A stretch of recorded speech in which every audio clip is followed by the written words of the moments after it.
안녕하세요. 반갑습니다. 네. 처음 뵙는 분들도 있고, 예. 또 이렇게 또 안면에 익으신 분도 있고, 예, 반갑습니다. 저는 현재 서울사이버대학교 AI 부동산 빅데이터 학과에서 교수로 있고요. 건국대학교에서도 강의하고 있고요. 아무튼 이제 여러분들 이제 만나서 반갑습니다. 빅데이터 그러면은 사실 되게 머리 아파하시죠? 특히 GIS라고 말이 들어갔죠. GIS라는 것이 뭐냐? 이제 여기서부터 시작을 하는 겁니다. 그리고 거기에 빅데이터가 들어갔고요. 그리고 또 어려운 부동산이 들어갔죠. 이 세 가지가 다 섞여 있는데 GIS는 말 그대로 그냥 지도 위에다 보고 분석하겠다는 뜻이에요. 지리정보 시스템인데요. 그러니까 지도 위에 부동산이 올라와 있는 곳에 그 위치를 그걸로부터 분석을 시작을 하는 겁니다. 그래서 뭐 인구 같은 게 여러분들이 아마 이런 분석과 관련돼서 해보셨으면 대부분 동단위 분석 많이 해봤죠? 인구 분석.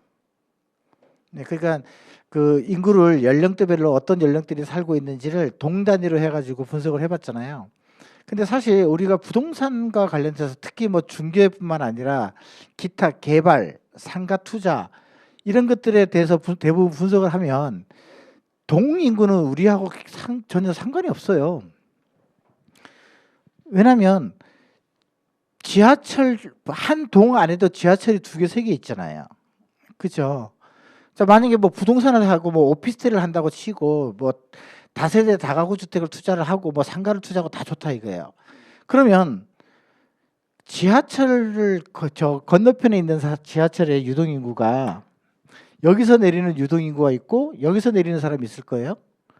그러면 여기서 내리는 사람은 여기서 내려서 돌아와서 이렇게 가는 사람은 없죠. 바보죠. 그러니까 뭐냐면 지하철과 지하철 간에 이 간격 넘어서는 안 간다는 뜻이에요. 예를 들어서 내가 여기에 카페가 있는데 내가 저녁 때 집에 갈 때 이렇게 들려서 카페를 갔다가 다시 이렇게 가는 사람은 그 바람난 남자예요. 그 카페 아가씨가 너무 이쁜 거지. 그죠? 왜냐면 여기도 카페가 있잖아요. 안 그런가요? 그럼 굳이 여기를 왜 가요? 그러니까 한 동 안에서 여기 있는 사람들까지 인구를 여기서 분석할 이유는 아무것도 필요가 없는 거잖아요. 나는 내가 분석할 인구는 어디가 필요하냐면 여기만 필요하단 말이에요. 그죠? 그러면 저 뒤에도 뭐 지하철이 있을 거예요. 막말로 지하철 같은 경우는요 500m도 안 되는 데도 있어요. 버스 정류장은요 100m 정도에도 한 대가 또 있잖아요. 버스 정류장이. 버스 정류장도 여기서 내려야 될 사람이 여기서 내려서 이렇게 되돌아오는 사람은 없잖아요. 물론 있겠죠. 운동하려고 살 좀 빼야 돼서. 제가 지금 10kg 쪄가지고. 그죠? 그러면 나는 여기 가서 이만큼 돌아와서 이런 경우는 거의 없거든요. 그러니까 버스 정류장도요. 실질적으로 200m, 300m 정도 그 거리에서 절반밖에 안 가요, 사람들이. 그런데 저기 있는 동이 나하고 무슨 상관이 있어요? 응? 저 동인구가 나하고 무슨 분석하는데 무슨 의미가 있냐고요. 그래서 이 GIS에서는요. 100m 단위, 최소 단위 100m 단위로 이 지역에 뭐 한 500m 정도 범위를 만든다고 하면 이 지역의 연령대별로 유아에서부터 100살 넘어가지 연령대별로 몇 명이 살고 있는지 남자가 몇 명이고 여자가 몇 명인지 이걸 분석하는 게 GIS예요. 예를 들면 우리가 국민은행에서 각 구별로 거래정보 나오죠. 거기는 몇 프로 올랐고 여기 몇 프로 올랐고. 근데 사실은 같은 지역에서도요 천차만별이거든요. 안 그런가요? 예를 들면 지하철에서 가까우면은 가격이 높겠죠. 저 뒤에 떨어져 있으면. 여러분들 그거 아세요? 자연 환경이 잘 갖춰진 곳에 아파트 가격이 더 낮은 거 알아요? 응? 자연 환경이 더 갖춰져 있잖아요. 그럼 뭐냐면 산 밑에 있다는 얘기잖아요. 통계를 돌려보면은 오히려 그런 쪽이 부동산 가격이 더 낮아요. 같은 면적 비교 분석을 하면. 우리는 일반적으로 사람이 사는 데서 자연환경하고 잘 갖춰져 있다면 되게 좋다고 하잖아요. 그런데 실질적으로 부동산 가격은 달라요. 이해가시겠죠? 자, 그러니까 저쪽 뒤쪽하고 여기하고 차이가 있단 말이죠. 여기는 오를 뭐 가격이 뛰어도 저기는요 가격이 떨어지는 경우도 있거든요. 예전에는 우리가 부동산 가격이 고무줄 이론이라 그랬어요. 그러니까 강남을 고무줄을 땡기면 송파, 서초 이런 쪽이 내려가고 강동, 과천이 가격이 이렇게 내려갔는데 이 고무줄을 땡긴 걸 놓으면은 다시 튀어 오를 때는 강남이 제일 높게 올라가면서 이런 식으로 가격이 형성된다고 했었거든요. 근데 지금은 동네마다 다 달라져 버렸잖아요. 국지적 상승이라 그래서. 어떤 지역은요. 지금 충남 아산은요. 부동산 가격이 올랐어요. 예, 아산 지역은. 그런데 그 옆에 다른 지역은 떨어졌단 말이에요. 이런 것들이 뭐냐면 예전에 그런 고무줄 이론이 지금은 다 깨져가지고요. 지역마다 공간마다 다 가격이 다 다르다는 거죠. 작년에 부동산 중개가 굉장히 어려웠잖아요. 작년에 부동산 중개 어려웠다 그랬거든요. 근데 돈 버는 사람 많아요. 그럼에도 불구하고 300만 건 이상이 거래됐어요. 매매, 전세, 월세가. 그러니까 나는 남들하고 못 벌어 이런 것을 하는 사람도 있지만 나는 그 중에서도 작년에요. 아파트만 해도 160건인가 거래한 사람이 있어요. 그러니까 그 사람들은 어떻게 하느냐 이거죠. 그러니까 세부적으로 분석할 줄 모르면 사실은 의미가 없어요. 예를 들어서 부동산 거래 같은 경우도요. 건물 위에 점이 찍힌 거 이걸 우리가 분석하는 거거든요. 그러면 이게 모여있는 곳들을 공간을 분석해서 아까 우리 원장님 말씀하셨잖아요. 그 속에서 패턴을 읽고 분석한다고. 실제로 중개업도요. 거래된 걸 분석하면은요. 한 군데서 이렇게 계속 된 게 아니고요. 내가 중개사무소가 있으면 이 거래된 지역이 다 이동을 해요. 연도별로 다 데이터를 돌려서 그려보면은요. 어떤 때는 여기서 어느 해는 여기서 거래됐는데 어느 해는 여기서 거래돼요. 이동한다고요. 부동산이. 거래되는 것도. 그래서 그거 만들어서 쫙 다 나눠주기도 하고 회전한다, 움직인다고요. 그러니까 우리는 동단위 이런 것은 사실 저희한테는 아무런 의미가 없어요. GIS에서는 우리는 더 세밀하게 분석해서 알려줘야 되고 내가 거기에 맞춰서 움직여야 되거든요. 그러니까 그러면 이 GIS라는 게 뭐냐는 거죠. 자, GIS 여기에 키포인트는 우리는 두 가지를 하는데 사실 이 GIS라고 해가지고요. 우리가 부동산에만 한정된 건 아니에요. 이 분석 기법은. 여기는요.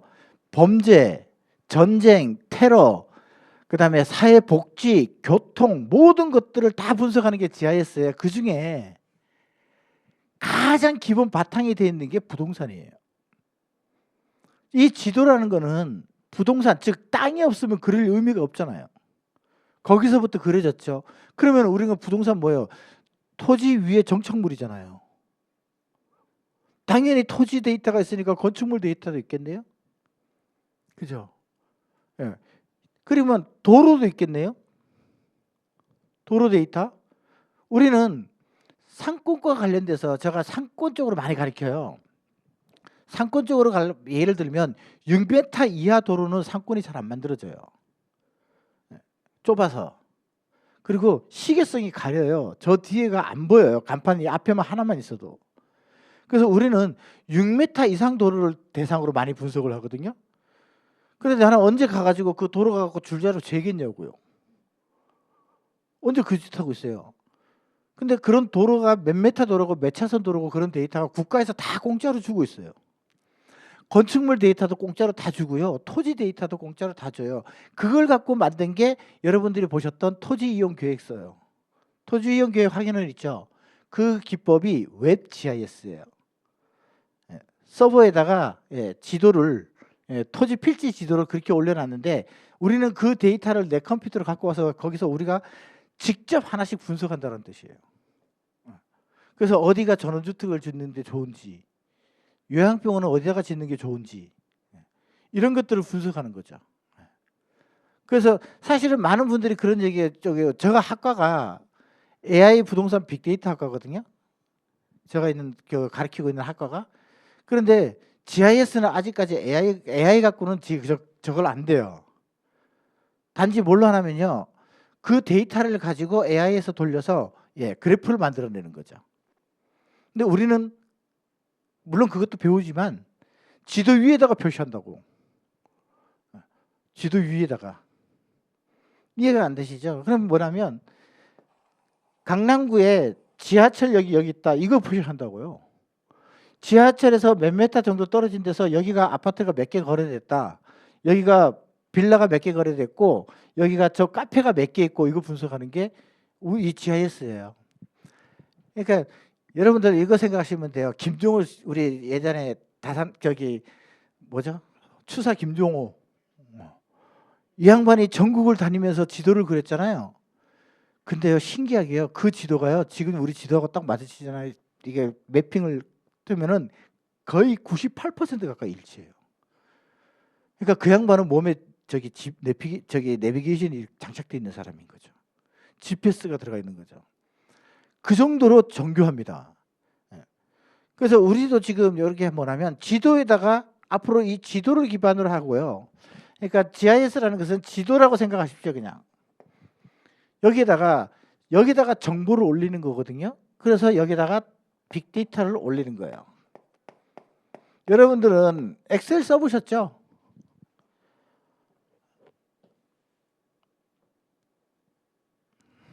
중개업할 때 엑셀 안 써요? 끝까지 대답하지 말고 그건 나 혼자 떠들고 갈게요. 그 엑셀 써보시면 엑셀이 100만 개 나오면 데이터가 잘리죠.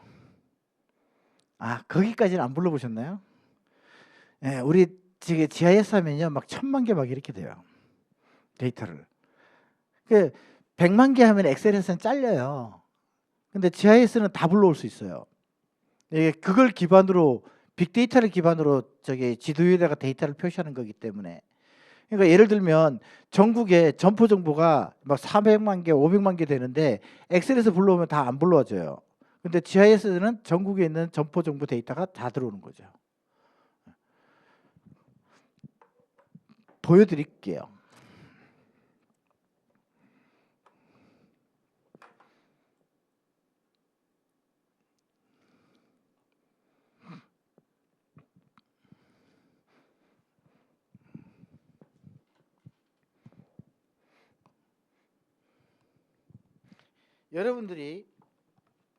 여러분들이 이런 데이터들을 다 만들고 가공할 줄 알게 돼야 돼요. 지금 제가 지금까지 여기서 교육하고 컴맹들도 가르쳤거든요. 70 넘으신 분도 가르쳤는데 다 했어요. 과제물도 다 했고. 자 예를 들어서 그냥 서울시만 합시다. 다 불러오려니까 힘들고.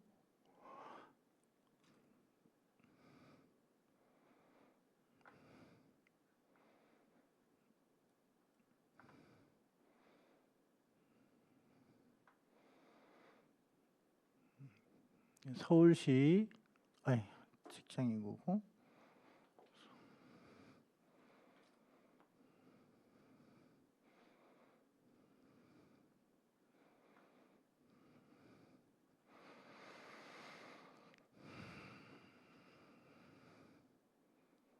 아이고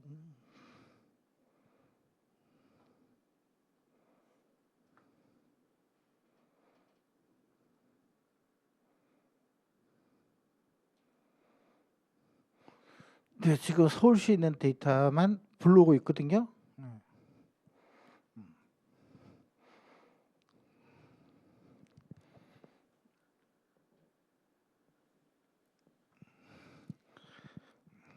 꼬물꼬물 올라오죠. 그래서 많은 선생님들이 벌레가 스물스물 기어오는 것 같다고 징그럽다고. 저 속에 여러분들 부동산 사무실도 있어요. 이런 데이터들을 그러니까 이렇게 대용량의 데이터를 작업을 하게 되는 거거든요. 그래서 빅데이터라고 부르는 건데 뭐 빅데이터라는 용어 자체는요 단순하게 데이터가 크다라는 뜻에서 제한되어 있는 건 아니에요.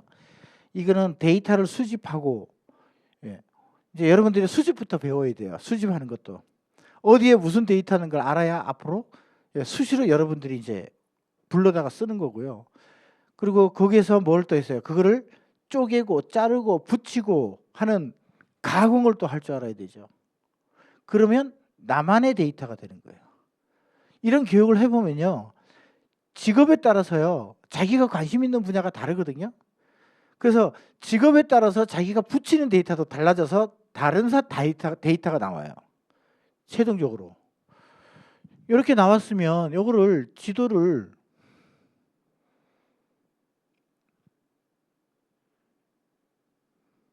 이렇게 하면 어디에 나오냐면요, 건축물 위에 나오죠. 지금 저렇게 우리는 저렇게 분석한다고요. 그러니까 이런 위에 건축물 위에 어떤 데이터들이 다 지금 들어가 있는 거죠. 지금 저 건축물 안에 카페가 몇 개 들어가 있고 식당이 몇 개 들어가 있고 이걸 바탕으로 해서 다 분석하는 거예요. 지도가 안 나왔어요. 이렇게. 그러니까 보다 정확하게 분석을 해야 된다는 거죠. 그리고 이 두 개를 합치다 보니까 이것과 이것을 합쳐야 되다 보니까 여러분들이 처음에 이 GIS에 접근할 때 제일 어려워하는 게 뭐냐면 이것 때문에 어려워해요. 이거 좌표. 얘는 지금 무슨 좌표냐면요, 얘는 군사 좌표거든요. 요거는 이거는 군사 좌표예요. 그래서 여러분들 뉴스에 나오면 우리나라가 뭐 현무 5를 개발을 해갖고 어디다가 쐈는데 오차율이 1m밖에 안 나더라. 막 이렇게 지금 이게 그 좌표예요. 이게 GPS 좌표예요. 예. 그런데 좌표가 얘만 있는 게 아니고요. 토지에서 쓰는 좌표가 또 따로 있고 건축물에서 쓰는 좌표가 따로 있고 얘를 불러오는 지금 이 지도의 좌표, 즉 국가에서 주는 국토부에서 제공하는 이 지도의 좌표가 또 달라요. 그러니까 이걸 불러오고 막 하는 거니까 그게 막 헷갈리는 거죠. 그러니까 이거 교육을 할 때도요, 한 3주차, 4주차까지는 되게 헤매요. 그런데 그걸 딱 넘어가니까 그다음부터 질문도 없어. 이제 다 알아들은 거죠. 예. 지금 여기 우리나라에서 쓰는 GPS 좌표와 저기 대만이나 중국 저쪽에서 쓰고 있는 좌표는 또 달라요. 똑같은 명칭이라도 EPSC 4326 좌표라도 지구를 펴면 둥그런 걸 펴면 중간에 이렇게 공간이 생기죠. 그래서 잘라지잖아요. 그러면 거기서부터 거기까지 넘어가는 게 뭐가 필요하냐면 채워줘야 돼. 거리를. 그걸 계산해서 미사일에 발사돼서 날아가면 몇 메타 오차가 난다라고 하는 겁니다. 그게 이거예요. 그래서 그걸 보관을 해줍니다. 채워줘요. 그래서 똑같은 UTF라든가 뭐 이게 4326 좌표를 쓰든 뭐를 쓰든 국가마다 보관된 좌표, 우리나라는 우리나라에 맞춰서 좌표를 쓰는 거거든요. 그런 차이가 좀 있는 거예요. 그리고 그게 돼서 여기 지도 위에다가 데이터를 올릴 줄만 알게 되면 그 다음부터는 분석하는 거죠. 지금 저기는요, 상가는 어떤 상가는 이 안에 점포가 30개가 들어가 있을 수도 있겠네요. 그죠? 그러면 이 30개에 들어가 있는 점포는 점이 하나로 나온다고요. 그런데 이 점위의 점, 점위의 점, 점위의 점 이렇게 나오는 거예요. 그 위에 점이 30개가 있어요. 그러면 여기서도 간단하게 어디가 상권의 점포가 많은지도 여기서도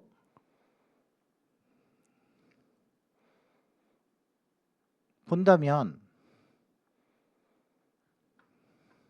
바로 보는 거죠.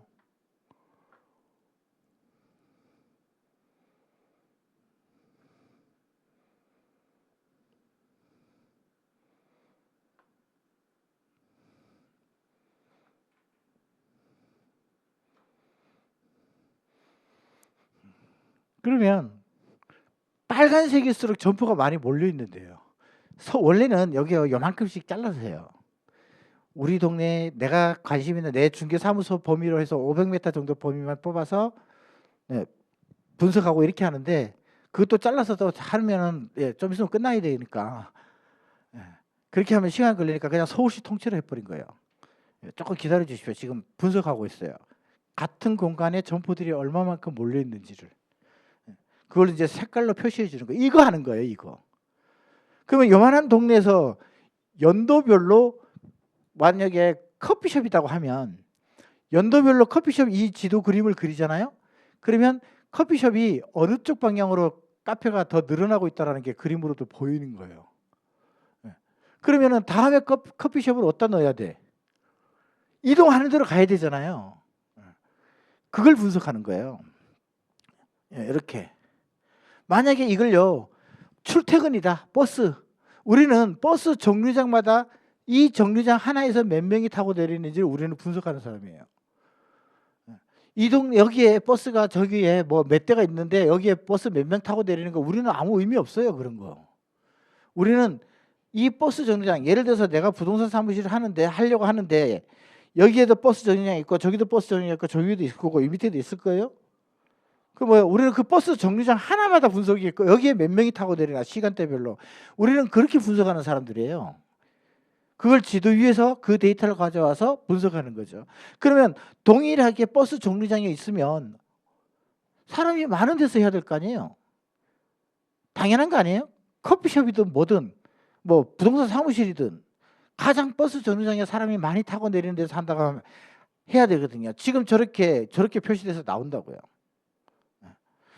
그래서 이걸 열어보면 빅데이터라는 거죠. 지금 서울시만 지금 현재 55만 개의 점포가 있어요. 지금 불러오는 거예요. 불러왔잖아요. 자, 뭐 첫 번째가 뭐예요? 홈처치 스쿨, 부동산 임대. 여기 쭉 가시면은 여기 부동산 부동산 사무실 찾으려니까 여기 있네요. 부동산 서비스, 부동산 공인중개사 중개. 저 점포가 어디에 있냐는 거지. 저것만 또 추출해 갖고 분석을 하는 거예요. 여기다가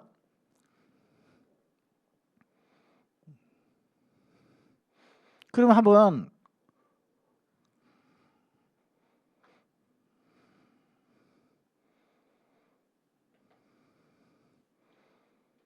(2024년에)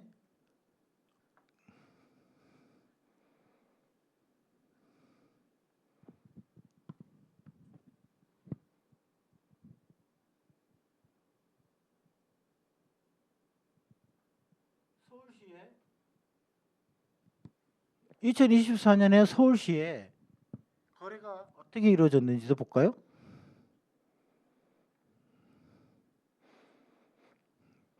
지금 불러오는 데이터가 서울시에서 지금 거래가 이루어진 데거든요. 그래서 쭉 확대를 하면 건물 위에다 거래가 점이 떠 있죠. 여러분들 그 국토부에서 주는 데이터 있잖아요. 그거는 이렇게 안 나와요. 문자만 보는 거고 그거를 좌표를 만들어서 하면은 지도 위에 어디에 거래가 이루어진지를 분석을 하는 거죠. 이렇게. 자, 그러면 분석을 한번 시켜볼게요.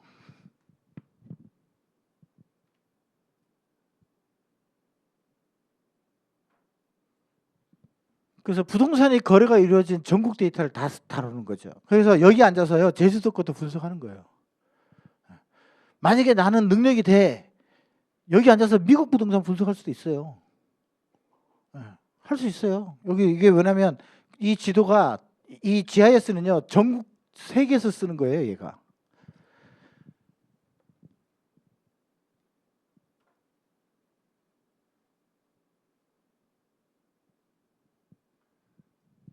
반경을 500m로 하면 너무 느리고 1km로 할게요. 그리고 픽셀 크기도 좀 크게 100m로.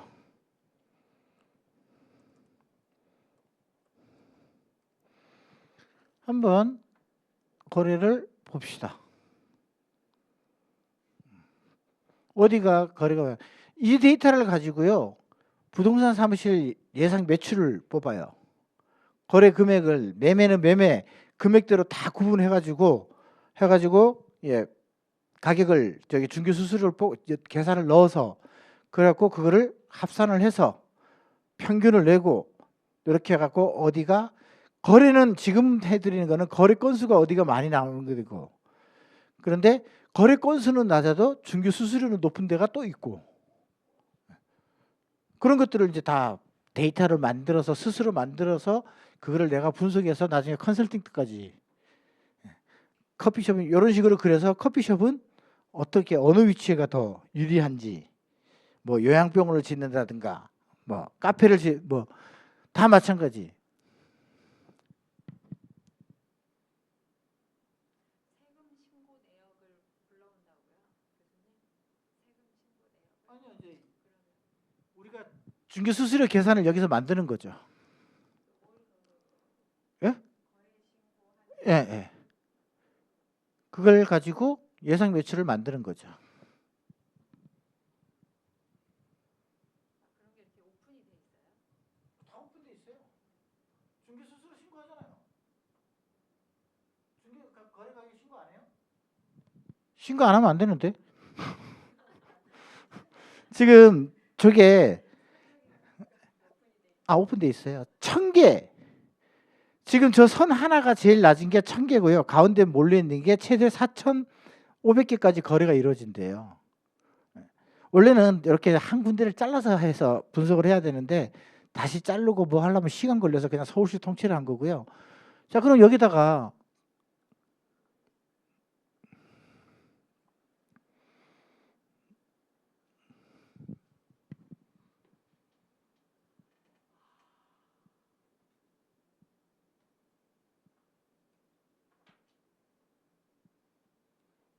그러니까 여러분들은 이거를 할 줄 알면 되는 거예요. GIS 프로그램이 유료로 무료예요. 국가에서 공짜니까 쓰라고 막 홍보하고 있는 거예요. GIS에다가 아까처럼 그런 뭐 거래 정보라든가 이런 자료들을 제공하는 사이트를 네. 다 배워야죠. 입력을 하고 그다음 범위 지정하고 아니요, 갖고 와야지. 갖고 와서 그 데이터들은 갖고 와봐도 쓸모가 없고 선생님은 지금 API를 얘기하는 건데요. 그 데이터를 갖고 와서 데이터 주소도 번지를 다 합쳐야 되고 그래갖고 나중에 그걸 주소를 좌표로 만들어야 되고 그래갖고 지금 이렇게 하는 거예요. 그게 우리가 가공하고 한다라는 거예요. 그러니까 그냥 데이터, 로우 데이터가 있으면 못 써요. 그거는 이제 학자들이 하면 돼요. 우리가 학교에서 저기 뭐 논문 쓸 때, 그 논문 쓸 때 이제 그런 사람들은 그렇게 연구하면 되지만 우리는 그거 아무 의미가 없어요. 우리는 진짜 이 거래가 어디 건물에서 이루어졌는지를 분석하려는 사람들이라서. 그래서 이렇게 하면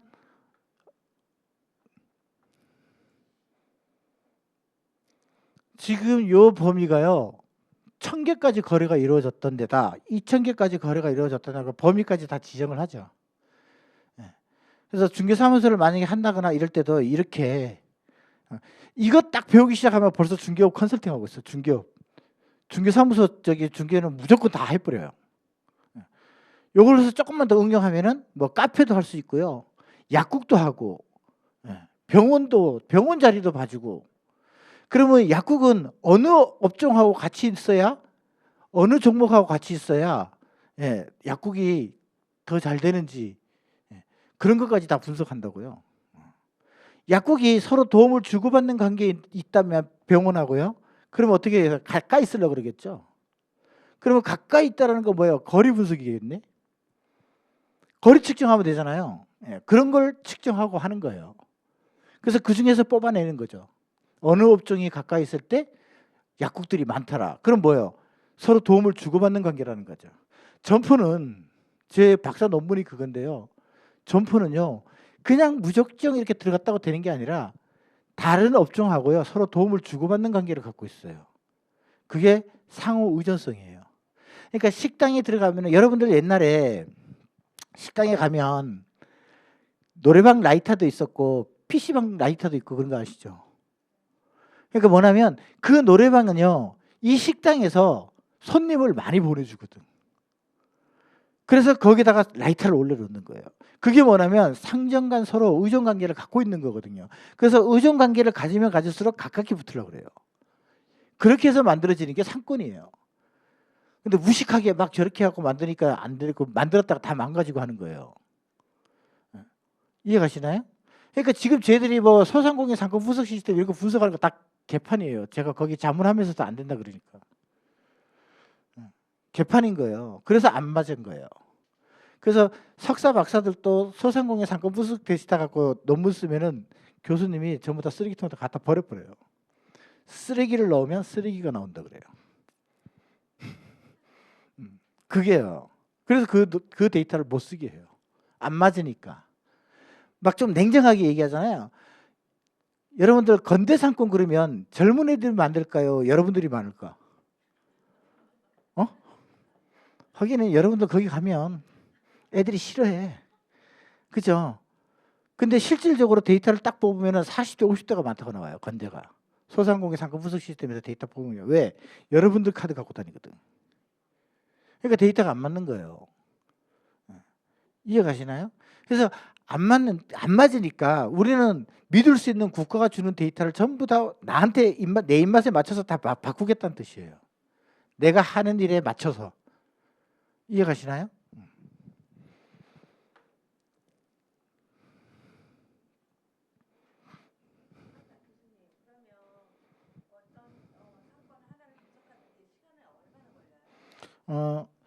많이 걸려요. 한 달, 두 달 걸릴 때도 있어요.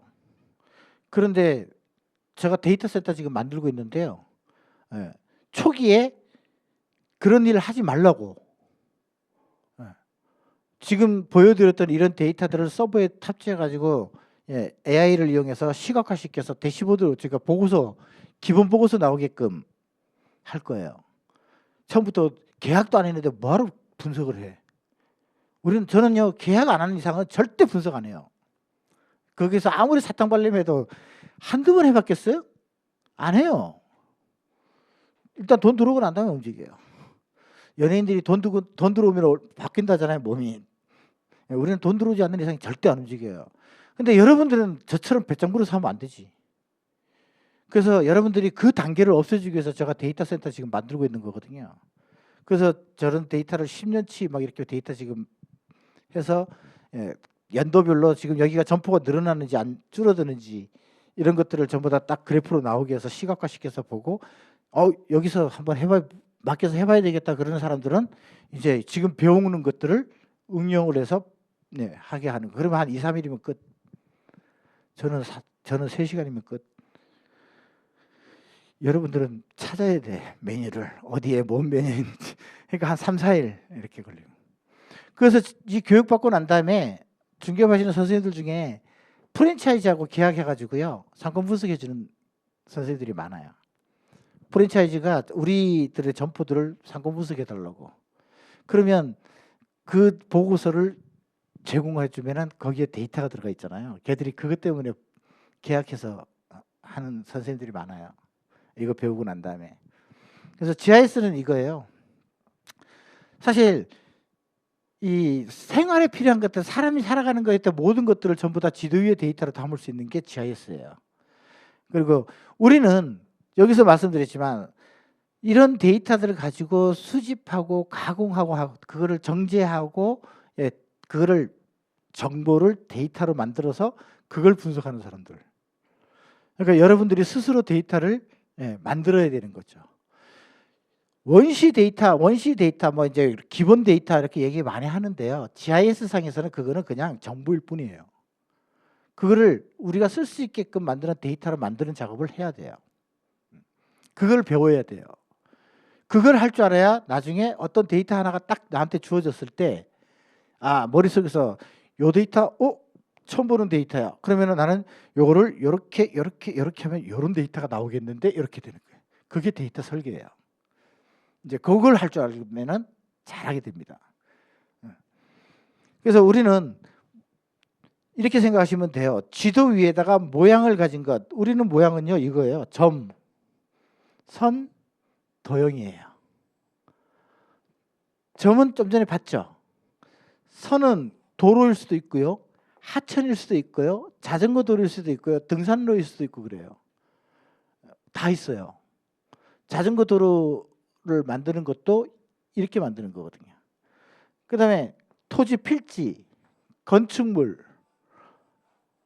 다 도형이잖아요. 이 세 개를 갖고 하는 거예요. 그래서 나중에는 여러분들이 어디가 신도시를 만들 수 있는지도 찾아낼 수도 있어요. 그거는 인공위성 데이터 갖고 하거든요. 그래서 저기 선생님들 기수에서 한 2기수인가 3기수인가 선생님들이 신도시 개발 가능한 지역을 찾으라고 했더니 저기 남양주 무슨 지구지?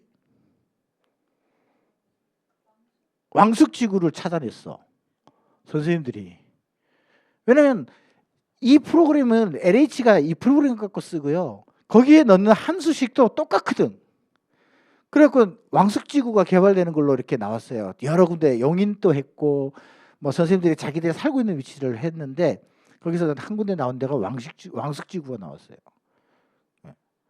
그래갖고 그리고 얼마 안 있다가 몇 년 있다가 왕숙지구 설계도면 나오더라고요. 그런 것도 분석하는 거 이거거든요. 인공위성이 있으면 산이 있잖아요. 그러면 지구 위에 이렇게 인공위성이 날아다니면서 여기다가 레이더를 쏘거든요. 레이저를 쏘면은 다시 되돌아오는 값에 의해서 여기 상에서는요 시커먼 게 떠요. 그거는 이런 값이 들어있어요. 높이값. 이 높이값을 가지고 경사도라든가 그다음에 경사 방향이라든가 여기에 값을 넣으면 어디가 집지을 땅이라는 게 딱 나오는 거거든요. 다 해요. 그래서 이런 것들을 전체적으로 하는 거고요. 그래서 GIS는요 지금 다양한 분야에서 써요.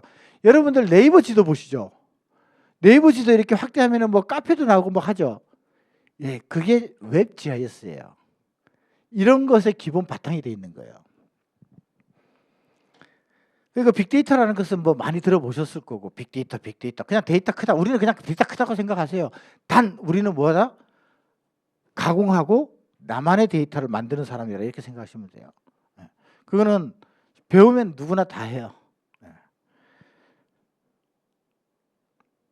그걸 이렇게 융합한다고요. 지도 위에다가 지도가 있잖아요. 지도가 있죠? 이 지도 위에다가 데이터를 올린다고요. 이걸 배우는 겁니다. 이걸. 나머지는요.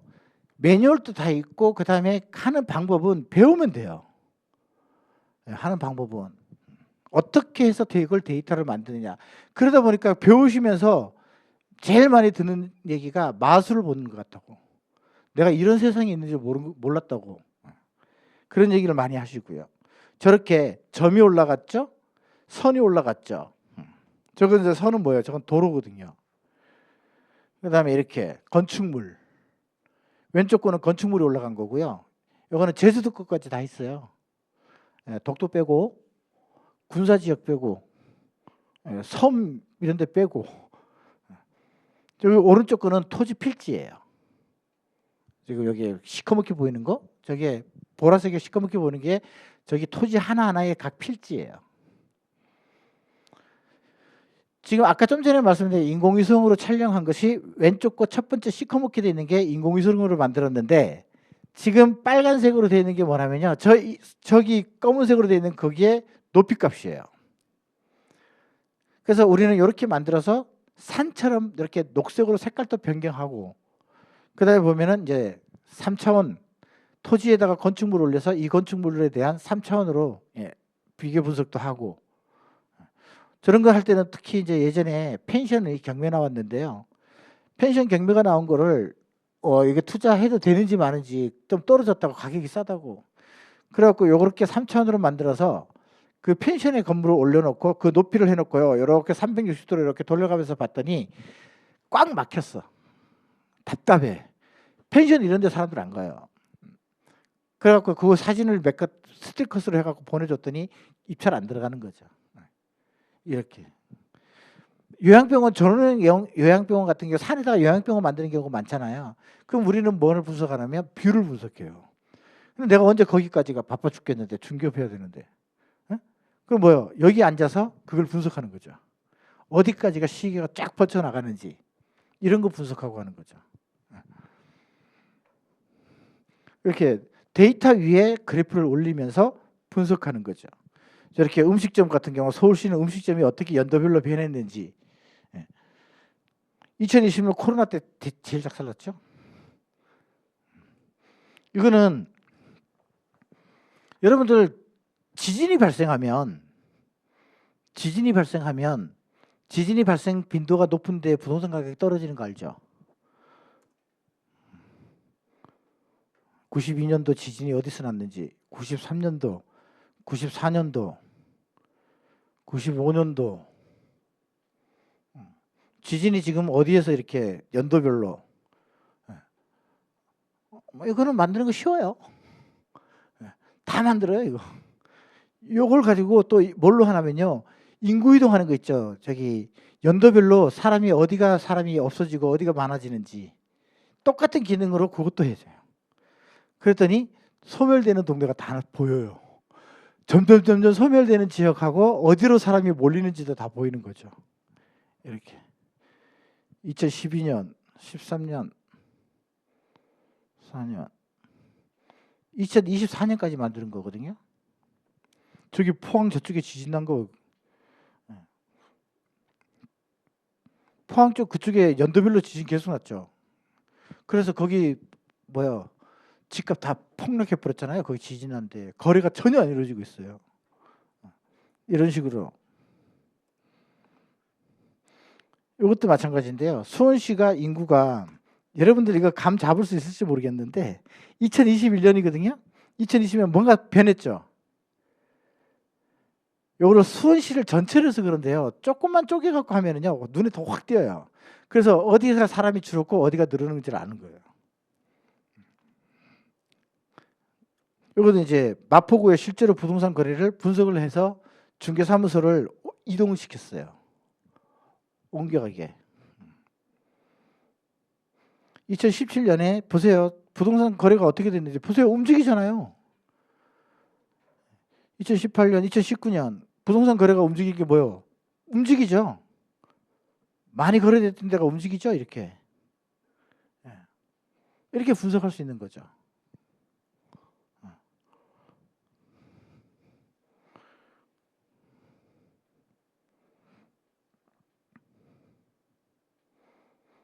(2023년도) 2024년도 거래된 데는 다 거래됐어요. 이렇게.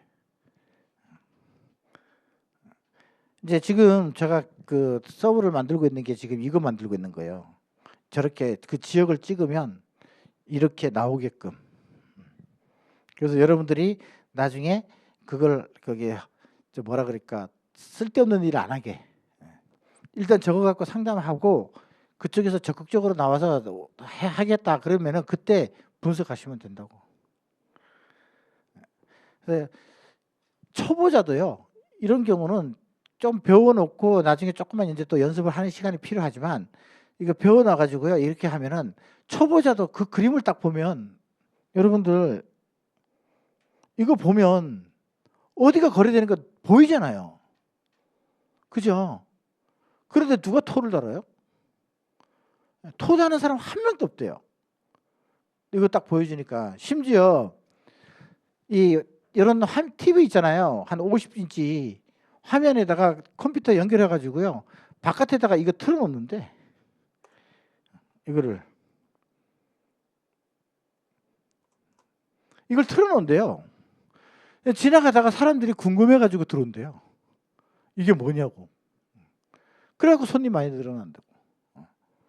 노트북에다가 이런 거 저기 짠 거 있잖아요. 그냥 동영상 틀듯이 틀어놓은 거예요. 그리고 우리 동네 커피 변천사 막 이래갖고 우리 동네 무슨 한식 변천사 종류가 엄청 많으니까 그거 하나씩 있잖아요. 일주일에 한 번씩 그거 작업해가지고 그걸 이렇게 틀어놓은대요. 그럼 사람들이 지나가다가 커피숍에 관심 있는 사람들이 오다가 이렇게 커피숍 이렇게 보고 들어온대요. 한식점이면 한식점.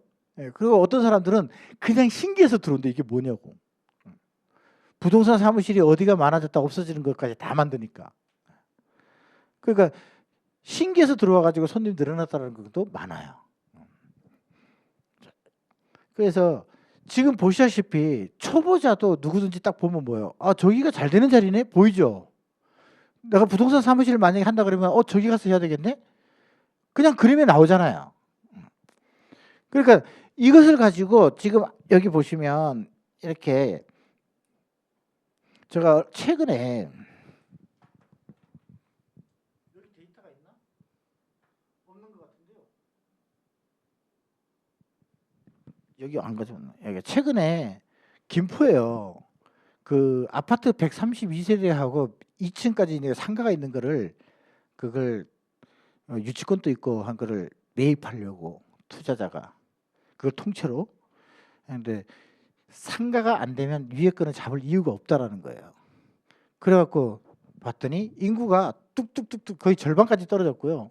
점포 숫자가요 158개가 있다가 68개로 줄었어. 그건 뭐냐면 상권이 소멸하고 있다는 얘기거든요. 그런 자리에 그 상가 보고 들어갔다. 그러면 다 망하는 거죠. 그게 뭐예요? 예측이 되잖아요. 그죠? 인구가 줄어드는 거 다 봤고, 그러면 그 다음에도 틀림없이 줄어들 것이고, 그러면 그 동네는 슬럼화 돼간다는 뜻이거든요. 점포 숫자도 그렇게 많이 있다가 확 줄어들었으니까 무슨 뜻이에요? 소멸된다는 뜻이잖아요. 그럼 그런 데다가 상가 투자하면 되겠냐고요?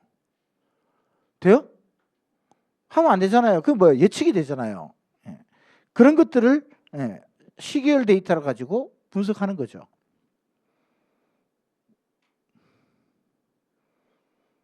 제가 이걸 꺼버렸네.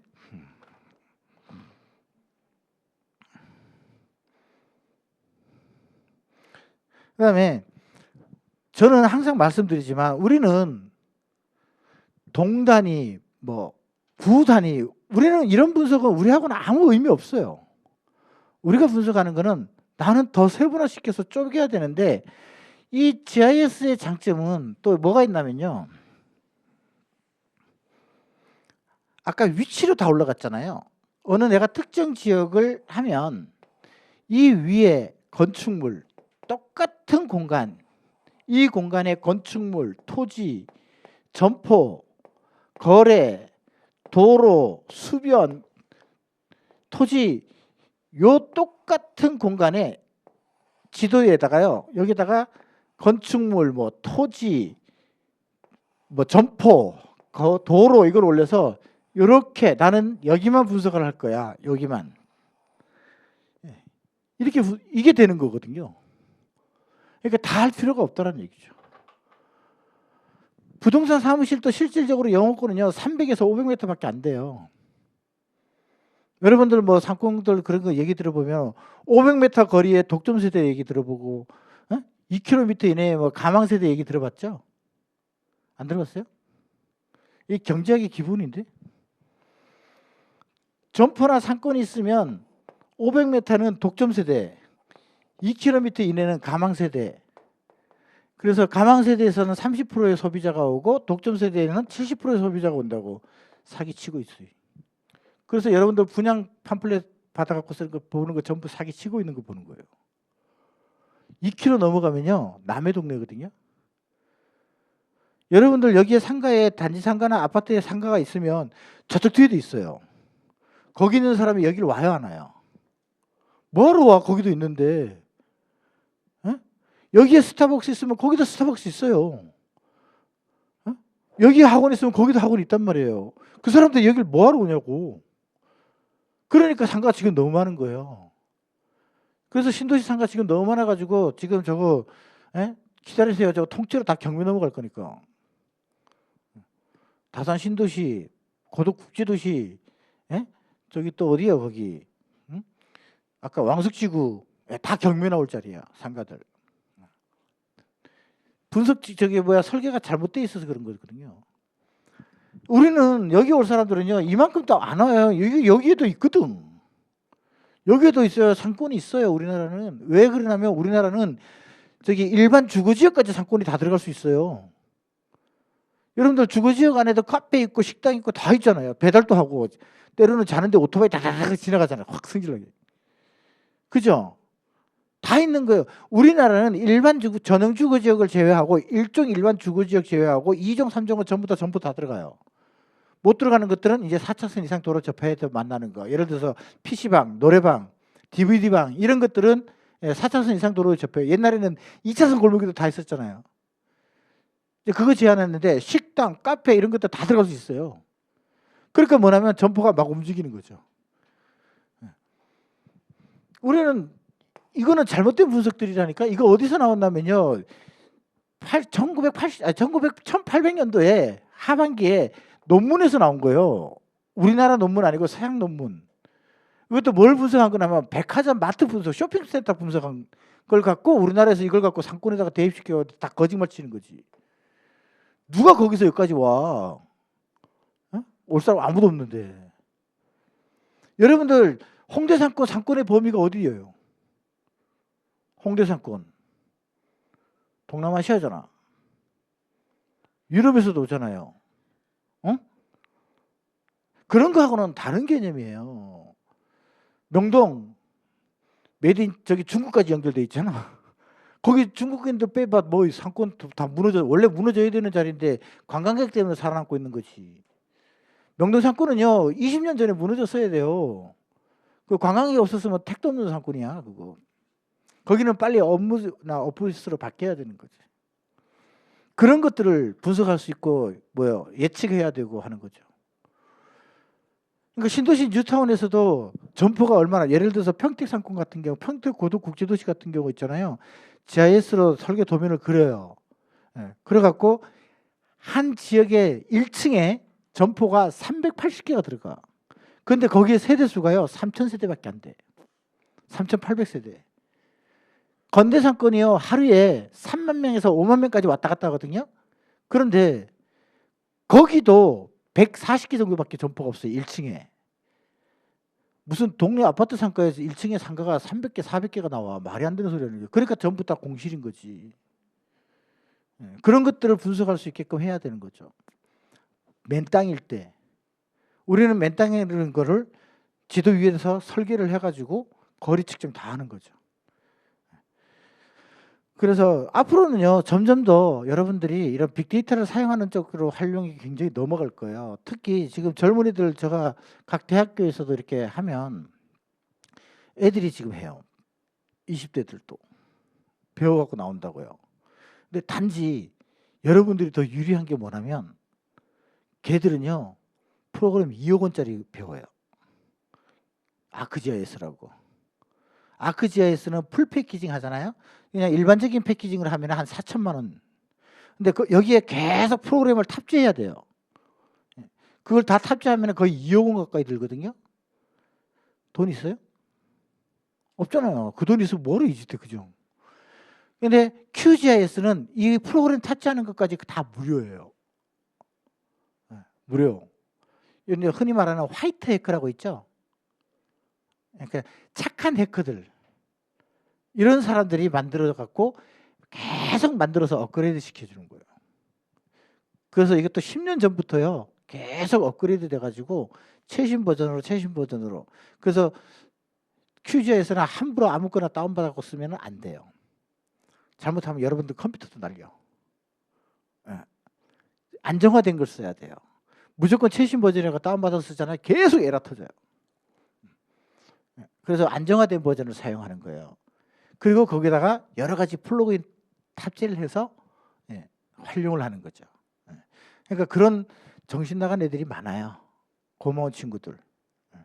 그리고 한국에 우리 여기 한국에도 이 QGIS 지부가 있어요. 대학교에서. 그분들이 이렇게 한글로 다 해석해줘. 쓰기 편하라고. 그렇게 해서 만들어서 이제 배우는 것이 바로 이런 걸 배우는 겁니다. 그래서 제일 많이 듣는 얘기가 저기 선생님들 중에 한 분이 70대가 넘으셨는데 이걸 수업을 계속 하면서 집에서 해보니까 아드님이 지나가다가 보고 아빠 이런 것도 할 줄 아냐고. 그래갖고 그 자제분이 배우러 왔어. 와 너무 신기한 거 배우신다고. 그런 사례도 많아요.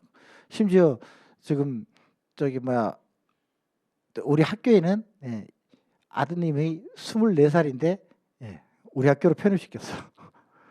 교수님 좀 가르쳐 주라고. 그래갖고 우리 학교 들어와서 20몇 살도 지금 들어와서 교육받고 있고. 그래서 이거 배워두시면요. 아마 배우는 중간에 여러분들한테 스스로의 희망이 생길걸요. 아, 내가 이거 뭘 더 해나갈 수 있는 게 있겠다라는 것들을 느끼게 되실 거예요. 예. 궁금한 거 있으세요? 너무 잘 가르쳤죠? 서울사이버대. 예, 예. 거기에 교수로 있고요. 이제 다음 학기부터는 동국대학교 행정대학원에서 또 겸임 교수로 석사들 가르치러 가고요. 질문 없습니까?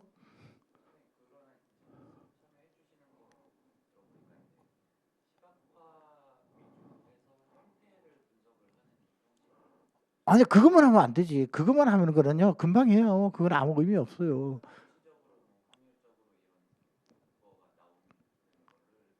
그렇죠. 그것도 배워야지. 그러니까 하나의 데이터를 가지고 여러 개를 만들 수 있게끔 만들어야 돼요. 그리고 이 하나의 데이터를 가지고 내가 어떻게 쪼개고 붙이고 또 다른 데이터하고 결합시키고 하는 것들을 다 배워야 돼요. 예. 그리고 난 다음에 그거를 이제 아까 말한 대로 뭐 여기 뭐야 기초통계량 같은 경우는 근데 뭐 여기서는 굳이 여러분들까지 기초통계량까지 할 필요는 없고 그걸 바로 시각화시켜서 할 수 있고 그건 데이터를 하면서 그건 다 계산이 거기서 자동으로 돼요. 아까 보관이라는 거 중개거리에 나온 거 있잖아요. 그 프로그램 속에 그 기능이 다 들어가 있어요. 예. 그 거리를 다 계산해 갖고 그 프로그램 속에 들어가 있는 것들은 굳이 배울 필요는 없어요. 그렇죠. 예.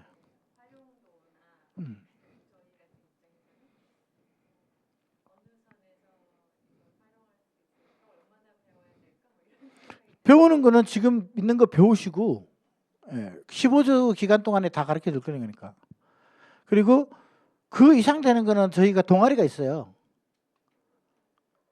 동아리가 있는데 한 300명 정도 들어가 있는데 그 동아리에서도 계속 제가 또 동영상으로 해갖고 올려줘요. 또 다른 스킬 같은 거.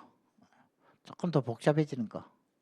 근데 활용은 배우면은 선생님들이 잘하시면 바로 TV에서 써야지. 점포상 컨설팅을 하든 뭐 주택 지금처럼 아까 저기 선생님들이 거리만 이렇게 보니까 이제 저기 중개 거리만 딱 생각하는데 거기다가 경매 넣어도 되고 네? 거리가 많이 이루어지는 데서 경매해야지. 그래야 빨리 저기 뭐야 단타할 수 있잖아요. 그러니까 선생님들은 요거 하나 보면 그거 하나만 딱 생각한단 말이에요. 그걸 응용하면은요 경매뿐만 아니라 거기에다가 고시원을 짓는다든가 원룸을 짓는 우리는 도로까지 다 계산한다니까요. 심지어 버스가 어디에서 어디로 가는 노선도까지 다 만드는 사람들이 되는 거예요. 그래서 인구이동 데이터도 싹 만들고 잠깐만요. 있나 모르겠는데 여기 안 들어있을 것 같은데 다른 프로그램에 다른 노트북에 있을 것 같은데요. 여기 만들어 놓은 거 있으려나?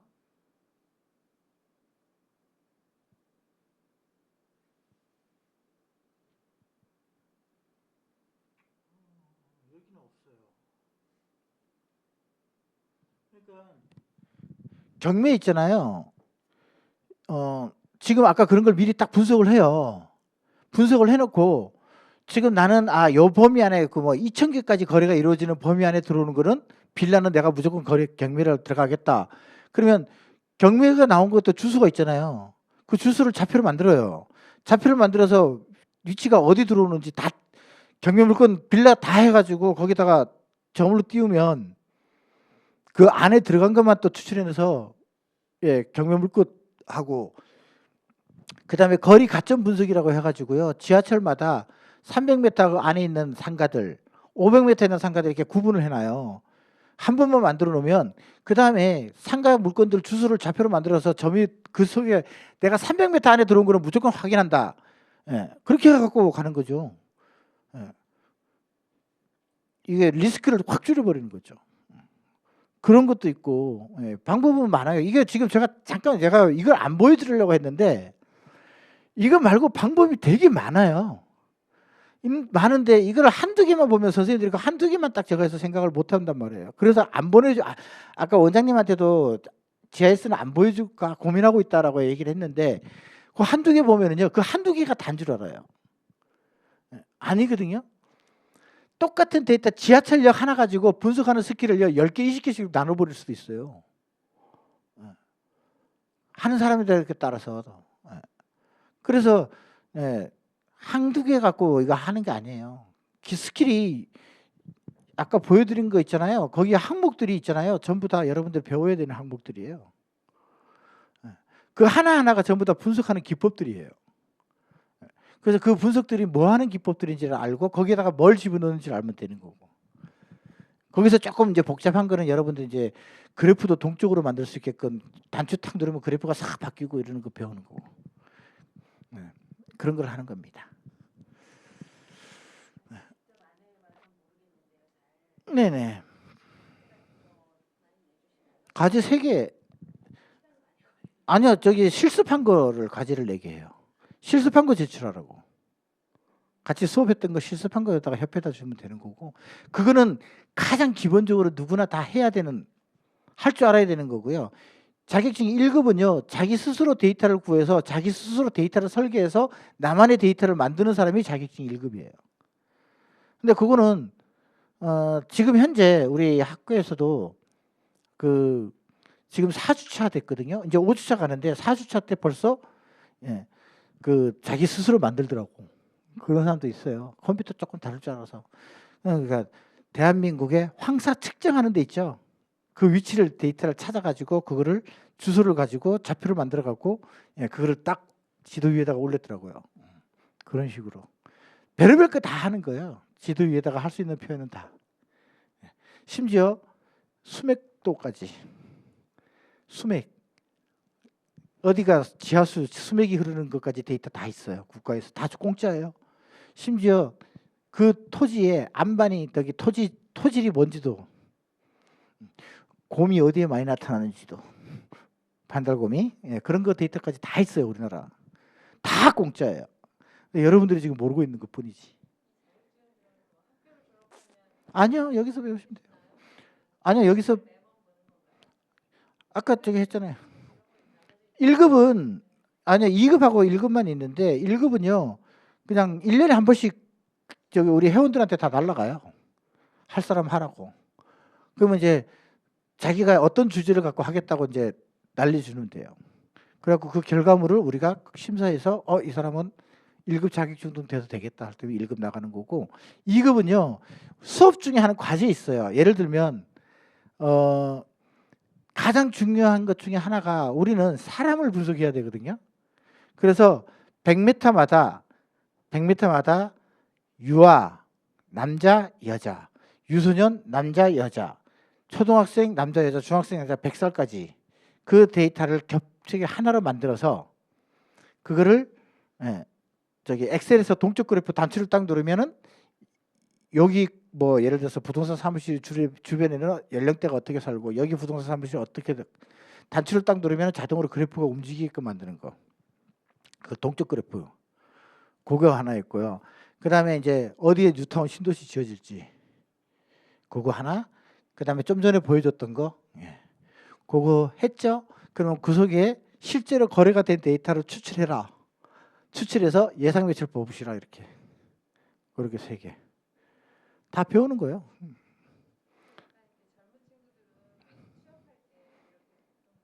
돈 많이 들죠. 지금은 GIS 할 줄 안다 그러면은 잘 다룬다 그러면은요 먼저 뽑아요.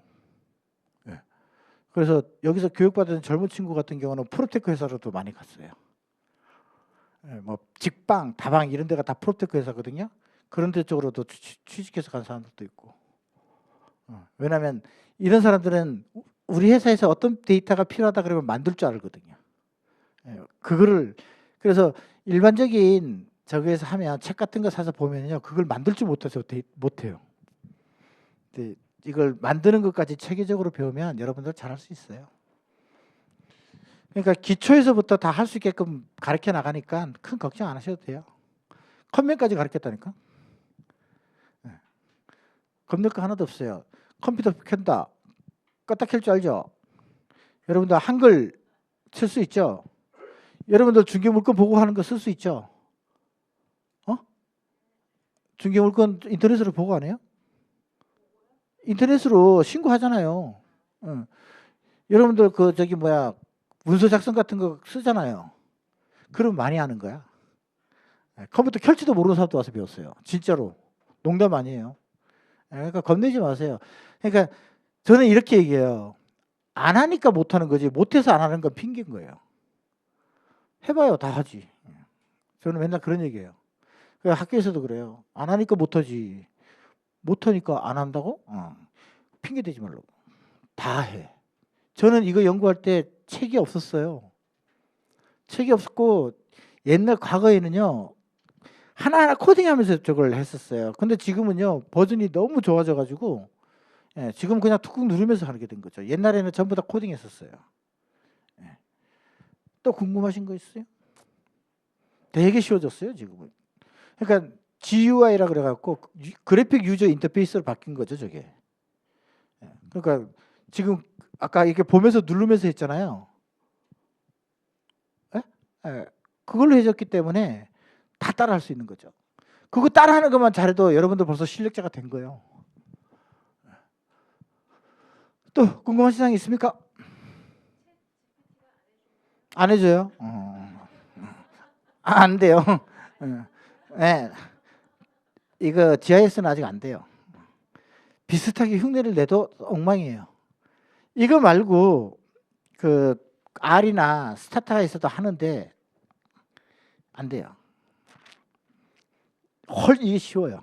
진짜로.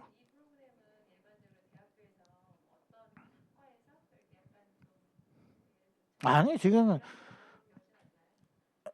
원래는 옛날에는요. 그 지리학과에서 배웠어요. 예, 지리학과에서 배웠는데 아크지아이스로 배웠다고요. 2억 원짜리로. 그래서 졸업해서 나가면 못 쓰는 거죠. 그래서 졸업해서 나가면 다 잊어버려. 예.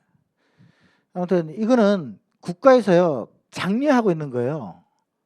예, 국가에서요 그 각각 국가 통계 데이터 들어가면은 QGIS 쓰라고 이렇게 다 소개하고 있어요. 그거는. 그래서 해외 같은 경우는 선진국 같은 경우는 미국 같은 경우는 지금 많이 쓰는데 내 생각에는 우리나라가 속도가 더 빠를 것 같아요. 우리나라 사람들은 이런 거에 대한 거 두려움이 없거든. 되셨나요? 네. 수고들 하셨습니다. 감사합니다.